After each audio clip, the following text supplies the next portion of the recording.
Hello, welcome to a new edition of Seeking Heaven, the near-death experience and other phenomena. Tonight we have a real treat for you, and she's also a personal friend, someone I greatly admire a lot. And tonight as our guest we have near-death experiencer, as well as many other things. She's a writer, she's a professor, she's a teacher, she's written a couple books. One of her books that you might be aware of is Angels in the OR and What Dying Taught Me About Healing, Survival, and Transformation. She also has a new poetry book out, and that is A Loving Narcissist as Sometimes God. I think she'll have to correct me if I didn't say that correct. But she's always having different projects. I just got through being a part of her third annual NDE Near-Death Experience Online Summit, which I thought was very powerful and healing for so many. She's always involved with so many different projects to elevate and to enlighten humanity. She's got such a giving heart. She's also, not only being a darn nice person, she has an impressive resume, as well as being on I Survive, Beyond and Back, Season 1, Episode 5, as well as National Geographic's April 2016, The Crossing. And she's also been in magazines such as Simple Grace, where there was an article written on her, and Women's World Magazine, and as well as Coast to Coast AM, and the Dr. Oz Show, which I was so proud of her when she got on there. I saw that she did beautiful. So right now she's involved with so many things. She can tell you more about that herself. Let me introduce our guest. I'm so proud to have her, Tricia Barker. Hey, thank you. It's so fun to chat with you always. So I'm looking forward to this. Absolutely. Well, look, I just wanted to, again, you're involved with so many things, and later on in our interview, you can go through some of the things that you're working on. You're always doing something to move this world closer to the divine, and your experience also does that too. But you, as a living entity, you do that. So let's talk about a little bit about, before we go into your near-death experience, could you just tell us a little bit about, what your childhood was like, how many kids were in your family, what it was, so we get an idea, a glimpse into you, and then your encounter that you had, your near-death encounter, as well as the after you. Yeah, so I grew up in East Texas, rather isolated in the country as an only child, and my dad wasn't home very much. So my main contact was my mother, who, I don't want to call her out in a negative way. She was a mix of things. She was beautiful, wonderful, connected to nature, a lovely person in many ways, but also just a hurt, wounded 19-year-old herself, and totally unprepared to be a mother. And so there was a lot of neglect, some emotional abuse, physical abuse, and I didn't understand what was going on as a kid. And so I was a kind of a bright kid. I started reading before kindergarten, and so I just devoured books. That was my way of really escaping my childhood. But I love nature, always enjoyed it. Animals were precious to me, and living in the country, certainly you have that connection to nature and beauty. Somewhere around 7th grade, I think I looked at my parents and I thought, ooh, their relationship's a mess. I think I even set them down, Tamara, and this is like, I'm sure they were so pissed off at me. As 7th grader, I said, you guys need to get divorced. You're miserable. And my dad was never mean to me, but he stood up and he yelled, he's like, no little 7th grader is going to tell me what to do, and then storms out of the house, but this is exactly the attitude I'm talking about right here. Yeah, I had it all figured out since 7th grade. But that rational part of myself developed. And at the same time, when that rational part developed, I turned completely away from religion. I turned away from Jesus, from God, from all of it. And I thought science and academia and, just pushing forward and success. And I really, since I grew up poor, I bought into materialism. I was like, if I can carve out my little piece of the world in some way, then I'm going to be okay. That's all I cared about. How'd that work out? Oh, it totally did not work out. No, it had totally different plans. In fact, this beautiful background is not even mine. It's Oh, a well, friend's home. it is very nice though, and you have very nice friends. So, Yes, so I there do. you go. There you go. Now you're from the South, such as I am in the Carolinas, North Carolina. You grew up in Texas. Yes, yes. So I got into UT, and that was a major accomplishment, to get into one of the biggest universities. Right, University of Texas. Yeah. Yeah, and I was excited about it. And yet when I got there, I felt drained. I don't know how many people have felt that, but if you've had a childhood like mine, I felt like I was giving everything I could to keep my family together and safe and okay. And by the time it was time for me to take care of myself, I was exhausted. I just felt depleted and like, oh God, can I even, be the successful person that I thought I was going to be? Now, were you you weren't the only child. You I had, was. that is, okay. Okay. It's funny, Well, interesting. I went through something similar. I was not the only child, but I did feel like the mediator in the family. yeah, so you understand. There Yes, might I be another do. sibling out there somewhere, and probably not Yeah. related, maybe. Well, do ancestry. You'll get to find out like I did. It's surprise. Oh no, I need to do that. I've always felt like I have a brother out there. Well, it does come up quite a bit, strangely enough. So, and to me, family is not just ones that we're related to in DNA, but to me, soul family. I feel like you're soul family because I think we're Yes. similar purposes. So, go ahead. So you got into the University of Yeah. Texas. And I just felt tired, and I'd been such a good girl in high school, like, only kissed one boy, had one wine cooler, was really not a party girl at all. But I got to Austin and it was overwhelming. And so Okay. started drinking, going out a lot, experimenting with drugs, and my life kind of went downhill in some ways. I started out with this 4.0, and then by my senior year, I was just hanging on. And I was like, okay, I have to get my life together. This is ridiculous. And so I started running, and I was training for this Austin 10K. And my long-term plan was to travel Europe, work in New York as an editor for a while, and then go to law school. So that's the, like the whole, like story. Okay. So it was an exciting story, So who was your role model growing up? Oh, I don't even know. Trixie Belden, I love those books. And then Amelia Earhart, anyone who traveled, anyone who explored. Hey, you kind of traveled in the unknown. Yeah, it's true. You didn't need an airplane either. It's true. So this race was a symbol of getting my life together, and unfortunately, or fortunately, that's when I had the near-death experience. I had a major car wreck on the way to run this race. Wow. Okay. So, basically, you're in a situation where you are trying to hold the family together, the mediator. You're not really sure who you are. Then you played it safe. Now you got a little wild. And so now here you are. At this point, how old are you and what's going on in your life? Oh, so I'm 22 and I don't have health insurance. And here I am with a back that's broken in 3 places, a fractured foot, all kind of internal injuries. I'm just strapped to a board in the ER, and I'm waiting on someone to operate on me. Now tell the audience here how exactly. I mean, you don't have to go into the gruesome details, but how did the accident happen? If you can recall. Yeah. So I still to this day, I'll never know if it was my fault or a combination of 2 people's fault. Sure. But I know that there was 2 lights, and the first one was yellow, and I gunned it through the second one. But this man was coming through the intersection, and he was also going at a high rate of speed. So we hit each other, and it was a curved intersection, so it was almost like it was head on. And I had a very small car, which crunched up, and he had a big SUV, so he didn't have as much damage.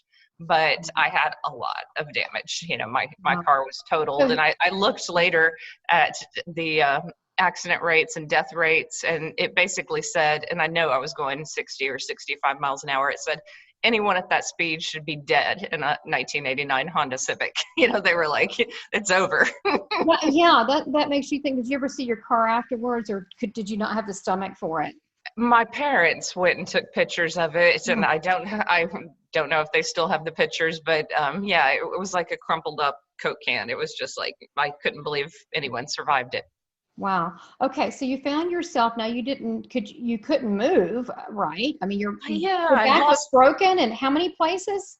3 places, and my left Jeez. leg had lost complete feeling. So of course I was freaked out, thinking I might not walk or Oh, God. run. And so I really wanted a surgeon to operate on me. Eventually an off-duty surgeon came in, and she took me in, and she was probably about 35 at that time, and I was 22. And I remember looking at her and thinking, wow, this woman's a surgeon. Isn't this cool? You know, and I was kind of excited to have her as my surgeon, and she wheeled me in.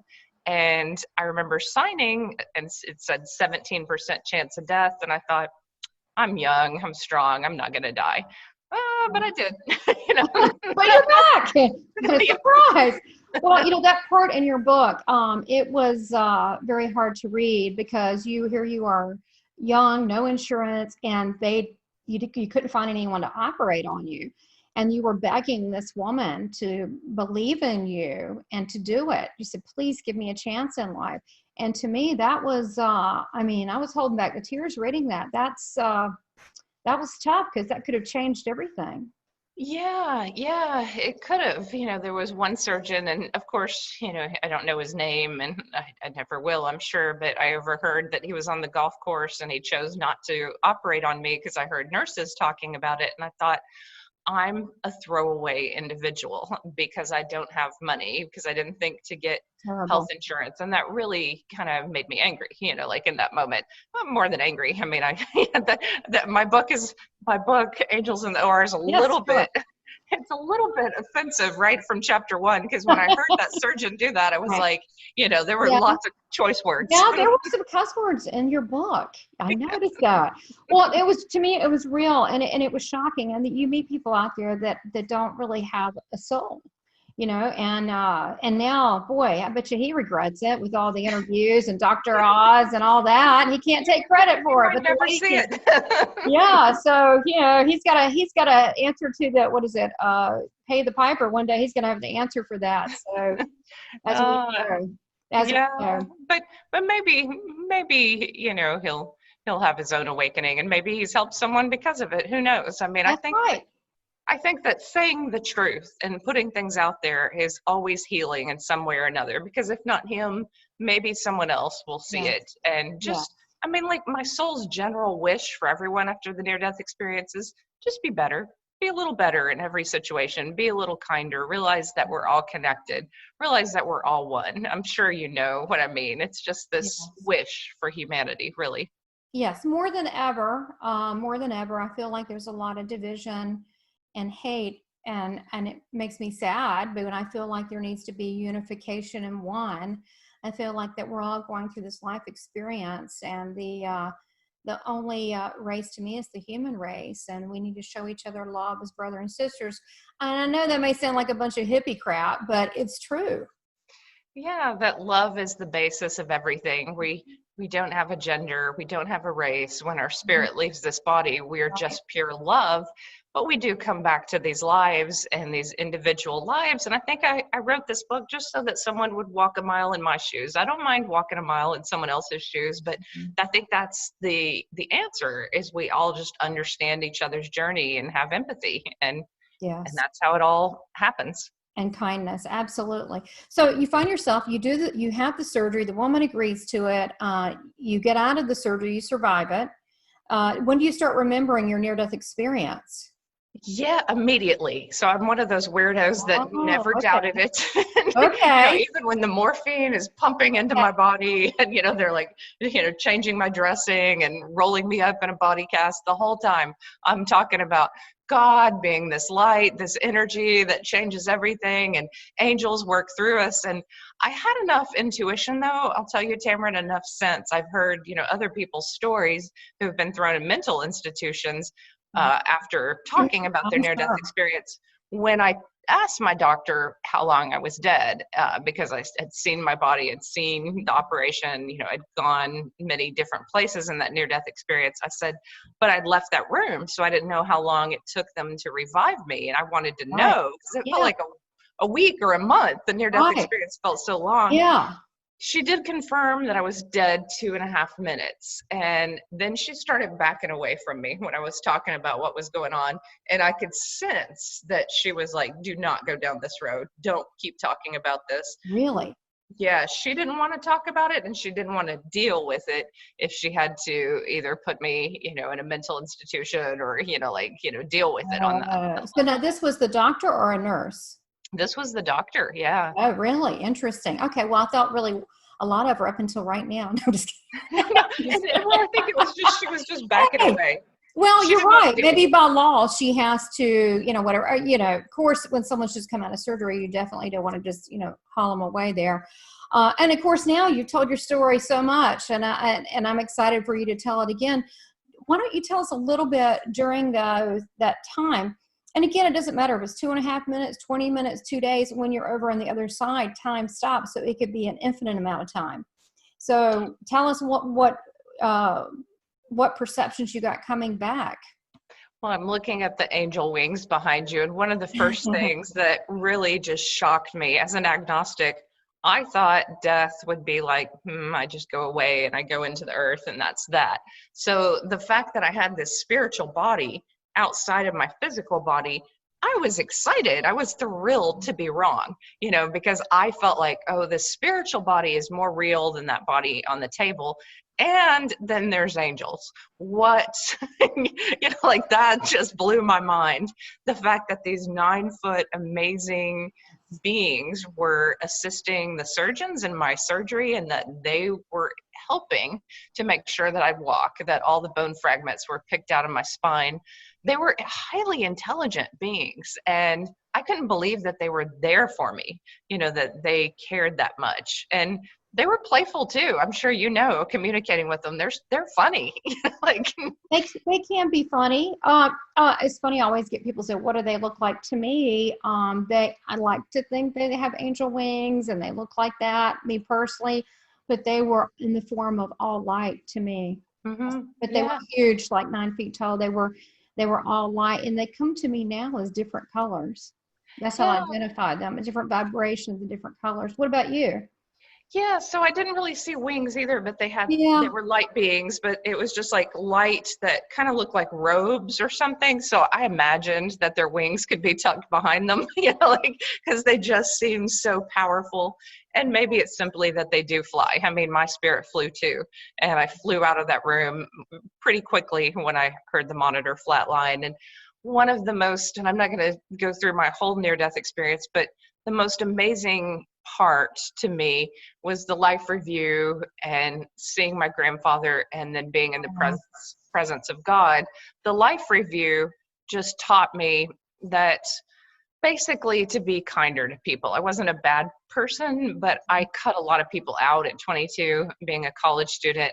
I just didn't have time for people who weren't college students like me or didn't have the same interest. And I thought that, they just weren't of value to me, but I saw how beautiful some people's souls were and how they prayed for me, cared about me. And I felt so humbled, Tamara. I just felt like, oh, I missed out on the most beautiful people just by being superficial and, caring about documentaries and just, like clothes and silly things that a lot of teenagers and young people care about. Right. No, that's true. Well, you're just being a young person, but, so when you get out of your surgery, I mean, let's talk about your rehab. How long were you in there? Well, you were several months, right? Yeah. So my rehab, I was in the hospital for 9 days, 3 days in ICU because I had internal injuries, and then 7 days in the hospital. And now they do backs a little better, but they put me in a full body cast in Texas heat. So we have 107-degree weather right now in Texas. I was in a body cast from here to my hips because they had taken bone out of my hip. And I had a little circle for my stomach to breathe that they cut out. But that body cast was monstrous. And how long did you wear July. I wore 3 months. Yeah, 4 months. It was off in August. It's just gross. My gosh. I mean, I'm just thinking about that. I would just be claustrophobic. But you had to heal. You couldn't really walk around, so you really didn't have a choice. And it's funny looking at you. You're such a beautiful woman in and out. You're so lovely that to look at you, you would never think that there was any problems at all. But I mean, you suffered. Yeah, it was so weird, and the spiritual aspect of it was both healing and beautiful. I'm sure you'll understand this, but in that state, I thought, well, I've been to the light of God. I've experienced these angels. So as I'm laying in bed, suffering, and the first week was absolute suffering back home because I couldn't tolerate painkillers, which was a blessing in disguise, when you look at the opioid addiction. So you can't take pain, I can't take painkillers either, which sucks. I just take Tylenol, which sucks. Yeah, exactly. Me too. So no matter Really? if You're kidding. I have a broken foot right now, I couldn't take anything, Yeah. you have a broken foot right now on your right side? Yeah, on the right side. Yeah. Your metatarsal? Mm-hmm. So did I. Oh my goodness. Yeah. About 3 years ago in martial arts. Yep. Same place. Which one is it? The fifth one or the fourth? I think it's the fourth. Okay. Yeah, maybe the fifth. I'm not sure, but okay. Yeah. Oh yeah. I went through it and I couldn't take anything. And I know. It hurt. It's strange, but I felt, and I knew it even then. I was like, oh, the angels are protecting me. They don't want me to just lay here and take painkillers, and they want me to learn something from this. It was a hard lesson, but what I learned is that I could get out of body pretty quickly after having a near-death experience. So even if I couldn't sleep, I could go into meditation, and I could send the light to my back and to areas, and I was like, angels, keep working on me. Work on me hard. I can't be here. And so I'd fly back to the lights, and I'd just meditate, and I would not even feel the pain in my body. And I did not have that skill before the near-death experience. That was not in my repertoire. This is really important right here, because I know that, well, with my near-death experience, I had a lot of sexual abuse, which I would go out of body. People think, wow, you've got all these gifts. They don't understand. It's because it was trauma that I did. But yeah, it's being able to, like you said, you can go outside of your body and you can heal it. I mean, I'm a chicken. If anything's going on, I'm going to pop out. Yes. I mean, but why be there and feel it? I can just observe, right? You will get a kick out of this then too. Like a year after the near-death experience, I had a bite of food that was too hot, and I was like, "Oh, I'm out." You're like, I'm getting out of here. No, this was too spicy. But you do learn to do that. You don't have to have a near-death experience to learn those skills. But I know that people with trauma, whether it's physical trauma, abuse trauma, they learn to pop out really quickly. It's a skill. Yeah, it is. And it was a skill that helped me in those first 2 weeks of being back home after the hospital, which were excruciating. So I couldn't sleep because of the pain, but I could meditate. And then eventually I'd fall asleep around 4 a.m. and sleep till about 10 and get some sleep and some restoration. But basically, I learned that, to go from this agnostic to someone who is talking with angels and popping out of body all the time and reading. I mean, I read everything that was in spirituality at that time. Carlos Castaneda, Marion Williamson, everyone, Deepak Chopra, whoever, Wayne Dyer. I was just devouring books, and Tony Robbins and everyone who was talking in spirituality at that time. I also read Raymond Moody and Danny and Brinkley, and I remember thinking, now these are the people who can understand me. That's so funny, because one of my heroes, I was obsessed with this topic, near-death experiences. As a kid, I never put it together, so it started coming out and remember. But I used to, I absolutely love the Danny and Brinkley book, Saved by the Light, which he ended up doing a TV movie with Eric Robertson. Yeah. And so, but to me, when he talked about the beings of light, I got so excited because I'm like, yeah, the beings of light. Right? I know. It's funny that we both have a connection to him, because I did too. I loved his certainty, and I went to see him talk a year after the accident, and I actually was lucky enough to I did too. Really to briefly talk with him, and he asked me what I was going to do in life, and I said, well, God told me to be a teacher, and I'll probably be a professor. And he said, even if you have a PhD at some point, your NDE is worth more than your PhD, and you remember that those initials, that NDE, is really something you're going to carry throughout life, and never let anyone question what you experienced or doubt it. And so I was like, okay. Wow, he said that. Really? That's amazing. What year was that? That was okay. So the accident was 94. It's probably 95 or 96 when it Wow, went. yeah, you're going back. I actually met Danny in through my husband's sister, Ginger Richardson, who knew him and took me to this thing. And that's when I knew about it, saw him. And I think he was doing readings on stage too. And he was just talking. And I was like, what's this about? She goes, oh, it'll be great. Because she was with MUFON, Mutual UFO Network at the time. And that's where I saw him. And then I began reading his book. But I was always very interested in this topic with Edgar Casey or Swedenborg or what have you. But yeah, it's, I love how you've come out boldly, because you don't give people a chance to knock you down. You just come out there. You speak your truth. And I think that should be something that other people should use as an example and role model. Yeah, Danny did it, and certainly, I waited a long time to come out publicly, but I always talked about it with friends or family or students. In fact, I told it to every group of students that I ever had. Awesome. People think that, public schools are entirely secular, but somehow the near-death experience could just be a story about my life. You know how teachers go off topic? It was just something that I could tell them. And many of them were going into the military and might die. Many of them had experiences of their own, spiritual experiences. Mm-hmm. And so it gave them some affirmation. I've even had several students over the years who've had their own near-death experiences. And, that has activated them to go ahead and, own it. And speak out about it. Yeah, to absolutely own it. Well, I mean, to me, you are definitely a spiritual pioneer and a role model. I mean, I love everything that you're doing. You're doing it for the right reasons, and whatever you were in the past. I mean, it sounds like you were just a 22-year-old trying to, just have fun. And then you were, but then the whole world opened up to you. So now, how long, when were you able to walk?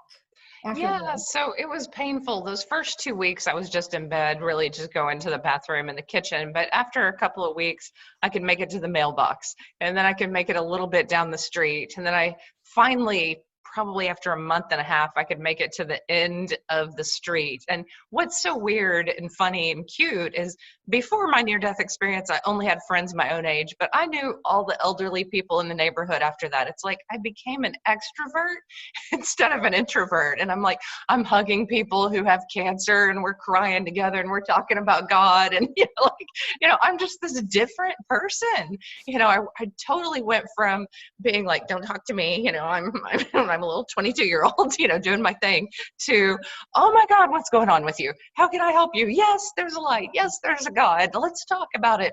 And strangers, you might understand this, understood maybe even more than family, because people have a curiosity about the other side, and they want answers and they want help. And so I felt immediately like, oh, my mission is the world. People around me may not understand me anymore, but this woman who's in her late 50s and had cancer, she certainly understands me. And this man who just lost his wife, and he's 70 and he has leukemia, he understands me. Suddenly everyone understood me. And I felt very connected to old people, really, because they were often in the spiritual community. And it's kind of cute, although I was 22 in this body cast, I might see someone with a brace on their knee and they can barely move, and we're the same. Here I was at 22 with all this pain, and they were in their 70s. But they were a great supportive community that I found right after my near-death experience. Yoga communities, not like it is today. In the 90s, it wasn't quite as everywhere in Texas as it is now, but there was still the little pockets of people who understood me. Oh, all right. Oh, absolutely. But it's funny, you're still that same person. You're just growing more into it. I mean, you are a little love bug, and you do want to help other people. And plus, after having a near-death experience, you realize that we're spirit. This just happens to be the model and the vessel that we have at this point in time. But we take different forms. And sometimes we're young, sometimes we're older, sometimes we're male, we're female. And I don't know about you during yours, but I felt totally free. I've never felt so happy when I didn't have a body. It's a lot of work, this body. You got to feed it. You got to give it a bath. You got to put it in a car, an airplane, right? I mean, you were free, you were totally free. You were boundless. Yeah, and we don't realize how much stress and emotional pain and physical pain we carry around. That's why I always tell people to meditate, to do things that are very healthy and healing for themselves, because we all carry around stress. And I'm like you, like the minute I left this body behind, I was like, oh, thank God that's done. Like It's funny because sitting here right now, I really care about being here I a know. lot. But when in that state, it was just like, it was like a tissue, like you just want to throw it away. It's like, yeah, I'm over it. I mean, it was just so flippant. Like I really am very indifferent watching myself there. Whereas now it's a different story. And I think if people knew that, as soon as that transition happened, I was just like, I was just really not. It was just like, this was the fake life. The real life was the other one. The real meaning was the spirit world, which is to me more real. And of course, I know you're a medium, and so I am too. And my husband always says, you get more credibility, you listen more to spirit people than people here. And I went, yeah, because they can't talk. I'm like, yeah, I do, but I like spirit people. I was a spirit person. You were a spirit person. I like them. Yeah, they tell the truth, and they tell a soul truth, Yeah. that hits you like right in the center, which is just beautiful. And I know what you mean. Like, yeah, now that I'm back in form, you can, I'm sure you love your husband. I love my people. I love my pets. I love, just being here and enjoying the body. But I know too that once it's over, there's not this like deep longing, like, oh my God, I want to get back in it. It's just like, okay, now I'm the spirit. Really strange. It's like this right now, I'm very concerned about being here. But in that state, which was a blink of an eye, I was like kind of bored about it. Like, yeah, I'm over it now. So, which makes you really think we are here I think, to develop individually, spiritually, and also to move consciousness forward together as a group. And it's kind of like in school when you had the one person that was a little slow. Unfortunately, we all kind of have to wait and catch up and make sure that they finally understand their alphabet, because we're moving together as humanity. That's the way I see it. And I see it more than ever with with COVID and so forth, which is horrible, this pandemic. And I wanted to get your feedback on that. I also wanted to find out about the after effects, that what happened as you went into life and then you started seeing these after effects. And then I want to go into what you think about the state of what things are right now. Yeah, so the after effects were immediate, just the out-of-body experiences, connecting with angelic healing, connecting with God. But it was some of the out-of-body experiences were trauma-induced, which we kind of talked about. If I saw the television and ER, like if there was any ER scene, I was just out of body, because I remember being wheeled into surgery, and the body remembers trauma. It really does keep the score, that book, and the body keeps the score. And so I just would pop out all the time. And I remember asking God, I was like, please help me be a little more grounded, so that, pushing a grocery cart might remind me of a stretcher if it hit another person's cart. And I was like, I need to be in the grocery store, I need to not be up on the ceiling. I like the ceiling though. It's good. That's usually better when you're laying down and resting and not shopping for groceries. So yeah, so I was like, help me be grounded. Then, and I've thought about going back to this and really testing this, but I was outside of time. There were a lot of things that I didn't have words for. I didn't even call it psychic. I was like, oh, I had this near-death experience. I'm outside of time, and I talk to these spirits who come by sometimes. It really wasn't that big of a deal to me. I just thought, oh, I crossed the veil, so now it's open. And that's how I made sense of it. But the psychic flashes became too much. I didn't get lottery numbers. I got, that the cook was going to ask me where I was from 10 minutes from now. and I was like, this doesn't help me. Just let me be in the moment. It kind of helped me a little when I knew what people were going to order, because I would just play with them. And I'm like, so you're going to get the margarita pizza, but why don't we substitute and add some garlic? And they're like, how'd you know I was going to get the margarita pizza? I was like, I also knew you were going to get the Chianti. What about the Merlot? And they're like, who are you? That's funny. That was actually in Danny and Brinkley's book, where he had this knowingness wherever he would go, and he wasn't sure what to do with it. And I think someone actually did try to get him to play, the lotto. Yeah. Which is kind of sick, you get the spiritual wisdom and gifts, and then somebody wants you to play the lotto. Well, and I think what he did is he said he would gamble, but he would only gamble if there was emotional investment, if it was a sports team and he could feel it. And then he wanted people, if they won money, to give 50% to charity, but the people never did. So he gave up on it pretty quickly because he was mad at humanity.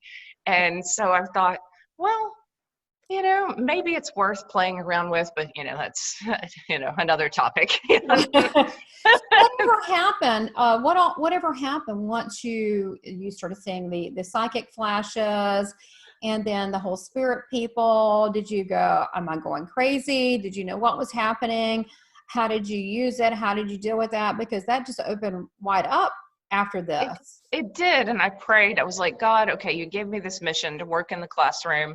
I'm just going to use it here, but I'm not going to tell anyone. So sometimes different students' ancestors would come to me and they'd give me messages, or, their angels would give me messages. And I would just kind of know if a student had, say, cancer in childhood, or if a student, had, I just knew things ahead of time about them that would help me. And I could tell when they were resistant to me too. So I'd pull them aside really quickly and dig into the resistance and kind of get them to open up some. And so I was like, it's fine if I use this information and I don't tell anyone, and I just use it to help students, because many times from junior high to high school to college, they're trying to find themselves. And if I can just give them a little push or some guidance, or their ancestors can help in some way, then it's really helpful. So it was like, they didn't have to pay for a psychic or medium reading. They just had me. It gave you, so you used it as that extra, edge to be able to communicate better with people, which I have too. I didn't come out for a long time. I owned an ad agency, but I could use that with clients, and I could feel if someone was hurting, or, empathically, what was, first of all, what was going on with them. And then I just knew information, and I would use that to try to make that person feel more important, or more connected in life, maybe. Yeah. And that most people are just hurting. They just want to be seen, and they just want to be told that they're good at something. And it just broke my heart that so many of these kids, and I call them kids, 15 to 25, just didn't have enough praise in their life. Like, I think they were really shocked when I said, wow, that's a great paragraph, or wow, you fix cars, that's amazing. Like, no one ever said, hey, that's wonderful what you do. You're really onto something really big here. What I find is, a friend pointed it out many years ago, and he was bilingual. He speaks Spanish fluently, and we were at a Mexican restaurant. He goes, now watch the people and look how that they are so just people. They're so underappreciated that they'll start thanking you and thanking themselves just because they want to be acknowledged. I said, what? He said, watch this. So we sit down, we're in a restaurant, and then he, says hello, how was your day? The person was shocked and floored that someone actually looked at them and talked to them. And then they kept saying, thank you, no, thank you, thank you. They're just so happy someone acknowledges them. But this, to me, goes really with everybody. They're just so, they're not told how much that they're appreciated and how important they are in this world. And I find that, honestly, it's with everybody. Yeah, it's true. Yeah. In general, people just aren't seen often enough, and I guess it's because everyone is consumed with themselves, like their grocery list, their day, what they need to do, and they just don't think to stop and care and to stop. And so many near-death experiencers talk about that. What is love in action? It's just asking someone how they are sometimes. That's it. It's really simple. Right. Or just really acknowledging who they are and how their day is, and really connecting on a soul to soul with a person. Of course, I know you're like me. You're chronically like this. I mean, my husband's like, oh my God, can't we just go to the grocery store? Do you have to meet everybody in there? Do you have to know about how many kids they have? Really? I mean, it drives him nuts. But it's that, I mean, you don't know. I mean, you could be talking to someone that could be thinking about suicide, and just because you showed them a little love and kindness, and just wanted to, be a part of their world for a few minutes, that could have changed everything. You don't know. Exactly. Yeah, I am much the same way. Like I'll hold up lines because I'm like, oh, this woman has an autoimmune disorder who's checking me out. And we have to talk about it. Oh, sweetheart, God's real. There's angels. Jesus is real. My husband's like, oh God. So we would be great together. We'd never get anywhere on time, wouldn't we? We'd be hugging and kissing on everybody. We'd be in Trader Joe's forever. Like, oh, you do a darn good job slicing that meat there. Well, my daddy used to do it. I bet he was a fine fella. I was like, oh boy, here we go. So, and then that combined with the Southern thing, you never get out of there. But oh, I know. I always wanted to get out of the South, and I lived on the East Coast for a while, but I got really sad because I was traveling alone from Maine all the way, and it wasn't until I got to Virginia. Nobody spoke to me on the East Coast, and finally I got to Virginia, and this woman was like, oh, honey, are you traveling all alone? Come have coffee with me. And I'm like, really? I know. It's funny. The South, I think, is pretty endearing, and they do like to talk to people, and that's kind of how I grew up too, so I do like that. Although, honestly, I find wherever I am, I just meet the coolest people. And I think that now we know that God's real. He puts people in your life, and it's magical. A day is not a normal day. It's somewhat of a magical day. So now let's talk about the after effects, and let's also talk about, merging that into, what do you think this world needs right now? I know you agreed to come back. Yeah. Otherwise they would have kept you. I know. Right? Now I'm a little worried. On one hand, it's great that we're getting more done with technology, that we're connecting more, but it seems like we're discouraged from these deep, intimate connections with people. And I think that's still important, even if it's through video, even if it's a one-on-one conference with someone or a healing, we still need one another, even through this pandemic. And I hope people are reaching out to counselors, to healers, to different people. I think that's those relationships, and cultivating relationships, even if they're long distance at this point, is so important, because we can't just become automated and just like what's missing right now? I just came back from Little Rock, Arkansas, and from doing a show there, a stage show. It was a women's expo, and I'm looking in the airport, and everybody's got their freaking mask on, and so it feels like a faceless world. And I miss seeing people smile. It's simple. I love seeing people smile, and I miss touching people. I'm a hugger. I hate that. I mean, I fist bomb people, we blow it up, but I miss that, hugging the little old lady, the grandmother. I mean, I miss that human touch. And yes, we're going to have a better day, and we're going to get past this. And yes, maybe it's an opportunity to assess our life and to see where we are, because we have to create this planet together. Right? It's not one person. We have to decide to do it together to make it a better world. And I think definitely is a good time now for reflection.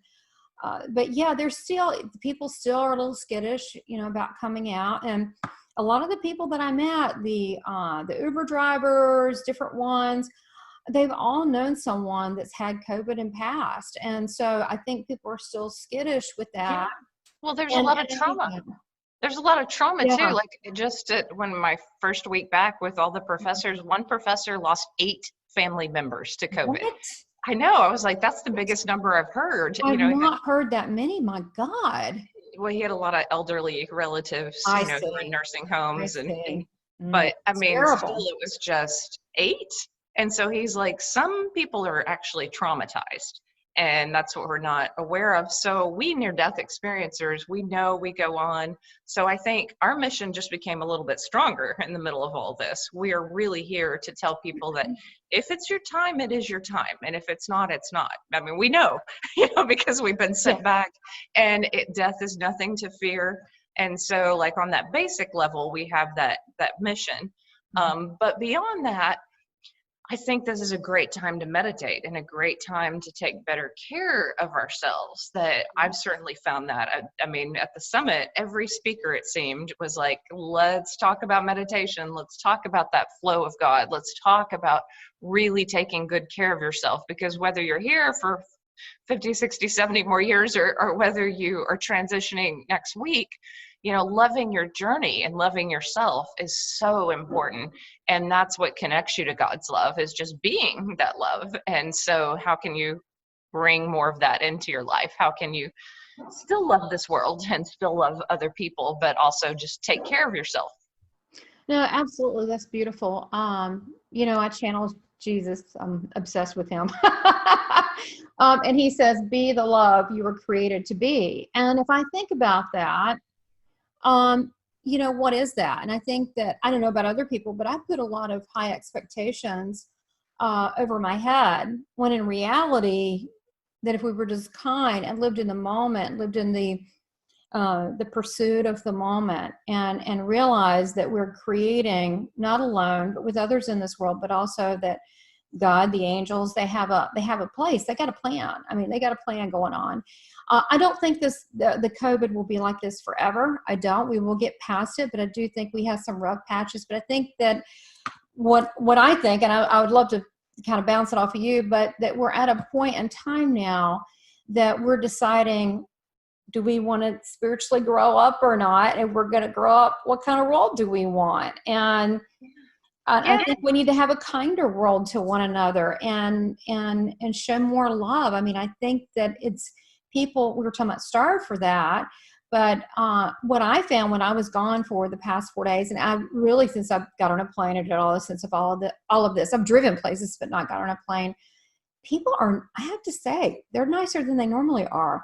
So I don't know if this jerked a knot in people's soul to like wake up, but they're a lot more appreciative of small things. Yeah. And they're kind. They're very kind. And I mean, all kinds of people. I felt such love. I was at this hotel, and I did not realize till after 4 days, I like totally love the staff, and my cousin Nicole and I, we would go and we would just hang out with them and talk to them. I didn't realize till I got home 2 days later that like, oh, everybody at that hotel was African American. I didn't even think about it. I just love them. Like, there's no difference to me. Like, I'm like, I'd rather hang out with them. Some people that I know, I felt like home. I just loved them. I did hug on a few of them. I couldn't help it. I said, I've got to do it, because I'm a hugger. But yeah, I think people are, they're becoming more real. And it's a shame that it took something like this, a life and death kind of thing. Yeah, I've noticed, within myself and possibly with other people, like this tendency to go, okay, if I could possibly transition during this time, I'm going to do everything I wanted to do. I have the time, so I'm going to just put out the work that I want to put out there. I'm going to live 100% passionately and alive, which is what we should all do anyway. But it's like we're holding back on some timeline sometimes, thinking, oh, I can do this 10 years from now, or oh, I'll wait till after retirement. And I just threw it all out there. I was just like, I'm saying everything I want to say. I am I'm not going to be intimidated by anyone. I'm not going to be shut down by anyone. My voice is 100% my voice. And I really came into myself, but it was, through some tough times too. Like, you don't come into yourself and find your fire without kind of facing some darker stuff or some shadows or some disappointments. And I think that's part of it too. It's like we're cleansing a lot of things that we don't need. Yeah, but what's really cool about you, Tricia, is that you throw yourself out there. You put yourself out there, and I've heard some of your broadcasts, and at the end we'll tell people how to get in touch with you and see some of your shows. That you don't always have good days. I've heard you talk. You don't always, or you're like, what did I do? I screwed up, and you're willing to be vulnerable and to just show yourself. And I'm trying to be more like that, to be more, not that I'm not trying to purposely hide anything whatsoever, but I think I'm trying to learn to be more vulnerable and be more myself. And what does that mean? Look, there are times that you do things, or you do shows, or you do YouTube. There's times you look terrible. You just have a bad day. You look tired. You look terrible. You don't feel good. You don't know what you're going to say, but you go on anyway, and you do that, and you work through things. And I think that says a lot about how all of us should be. It's just put yourself out there. What's the worst thing that can happen? And this thing that we call human frailty. That's kind of what makes us special. That we're flawed, that we are all a little cuckoo or broken. It makes us real. And you've never really hidden anything like that. And I think that takes a lot of courage. So I really commend you for that. Yeah. Well, it also kind of protects you in a weird way, because if people want to throw me under the bus, I'm like, go ahead, we'll talk about it. It's true. It's true. Like, I don't care. I've been there before. Oh, you think you can hold me under that fire? Well, we'll talk about you. You're like, people are like, okay, never mind. Well, that's true. But it's about living in that present moment. And I find people are doing that more. I had this, and I just share this, and I'm sure you have stories. But so my husband was busy on a call, so I had to get an Uber person to drive me home. Amazing person, and he's from Africa, and just amazing. Was talking about living in the ocean, in the river, and a house in the middle, and catching fresh food and fish. And about the importance of life, and what his grandparents told him what's important in life, and about to make use of every day. And he talked about his trials and tribulations, and going to cooking school, 6 years in France. And he was about ready to open the restaurant, and then the COVID hit, and he put the money down on the place, and the guy wouldn't give him back his money. He said, so I'm doing this to make it back up. And I'm like, this is a person who's reinventing himself, that things went. I said, well, don't ever lose sight of your dreams. He goes, no, ma'am, I will never lose sight of my dreams. But he's had to kind of back up, reroute. And I think a lot of us have had to do that. And some people are ticked because they're like, well, I'm having to do things differently. But maybe that's not a bad thing. Maybe that kind of throws us into overdrive, into looking at different options. And I think that it's not just because of doing more things online, but it's also about being creative, using ingenuity, looking at yourself differently. And you can either embrace that, or you can bitch and complain. Yeah, Right? but there's only forward, and the past is over, and you can always add creativity to whatever time period you live in. And so people want to freak out and think about recession and depression, and I'm like, yeah, but there were people who became millionaires during the Depression too. There are people who did really well. So if you're always focused on how to help, how to be creative, how to be interesting, in your field, and how to push things forward in a way that's needed, you'll be fine. Oh, absolutely. And this is still a way to communicate and get in front of people and have that human experience. And we have to know this isn't going to be forever. Okay. We're somehow going to get past this. It's not forever.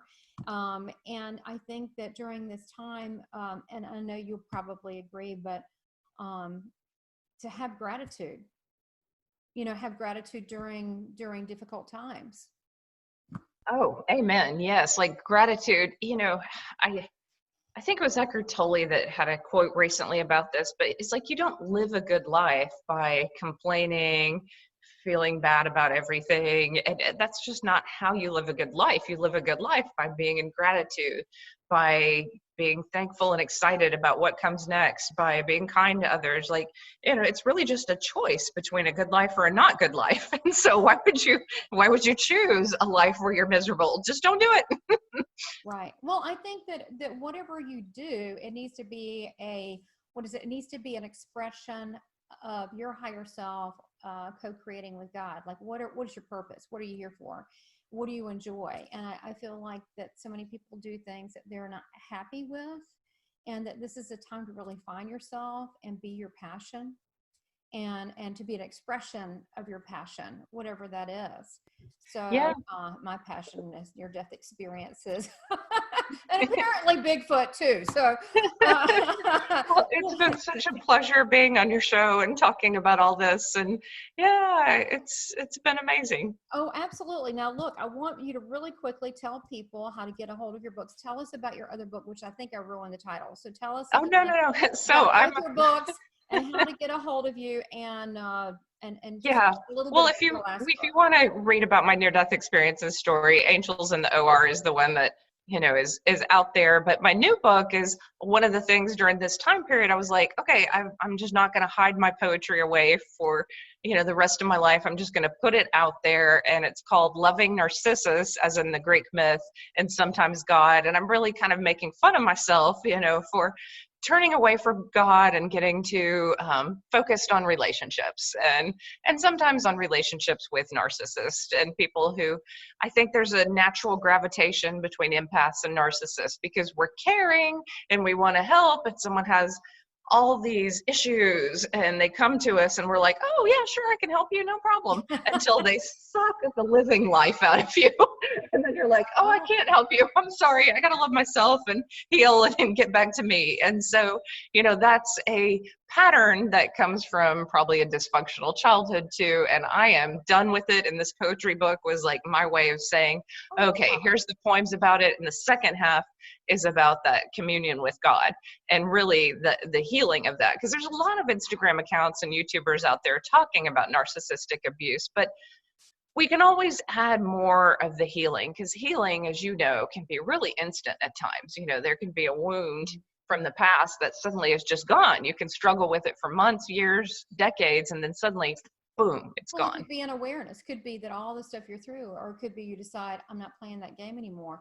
So, which is interesting. You said this poetry really was a healing experience for you. Oh yeah, and a reminder that God should be in everything. God should be in our relationships. God should be in every part of our journey. And yet we're human, even after a near-death experience, and we can go, I'm going to take the reins and I'm going to make this part of my life work, and it never works. Like if God's not wanting it to work and God's not a part of it, it's not meant to work. Isn't that funny? You could try and try, but if it's not meant to happen, it's like that door will be shut. So the hardest thing to do is the easiest thing to do if you allow it. And I'm hard-headed, but it's surrendering. When you surrender, you said like, thy will be done, which is your life. What's the best route for me? God. It's not always what you think it is, or the person or the persons you think that it is. I've had things that on paper look great and exciting, but if it went through, it would have been horrible. So just that's back to living in the moment and surrendering. I was the same way, by the way. I thought didn't need God for a long time too. I know people might be shocked about that, but I went through this whole analytical study and this whole thing. And it did not work out well. It didn't work out so well. It works out a lot better this way. Just co-creating with the creator works out way better. And it's also a little bit more exciting, because then I get to meet people like you, and it seems to be more magic. So tell everybody what you're doing these days, what's coming up. And again, I love your YouTube show where you interview near-death experiencers. Tell people about that. And you just finished the summit. Tell them about that. Anything else coming up? Yes. So you can find me at Tricia Barker, TRICIA, Barker, BARKER, NDE, as in neardeathexperience.com, and contact me that way. You can also just see some of the podcast and some of the YouTube interviews. Probably there's about 80 up there. I have one with you, and lots of near-death experiencers with amazing stories, and that's been a ton of fun. But yeah, connect with me. I'd love to hear from you. That sounds great. And I'm sure you'll be having another near-death experience summit next year, maybe, who knows? Yeah, next summer for sure. Okay, great. Yeah, that was amazing. It really, I think, helped people through this trying time to listen to these near-death experience stories, and they did give, wisdom, like coping ideas, a lot of meditation, prayer, different little anecdotes. So I thought that was very kind of you to give that. You did that for free. And so I don't know if they have access to that, but you've got the YouTube show. Now tell me again, what's your YouTube channel? Yeah, it's Healed by the Light, and the near-death experiences. But if you just put Tricia Barker in YouTube, there's so much out there, you'll find me. Yeah, when you put Tricia Barker, there's a lot of Tricia Barker. You're going to see her. And you're right. Sometimes you get on there and just do a meditation, or you're just talk. So you're going to find a lot. There's some good stuff out there. And Tricia, you're definitely one of the people that are spiritually leading the way to a better world. So I'm proud to have you on the show, and also to call you my friend. I'm a fan. Yeah, so, same with you. And okay, better go. The dog is barking. The dog's barking. It's time to go. All right. God bless. Take care.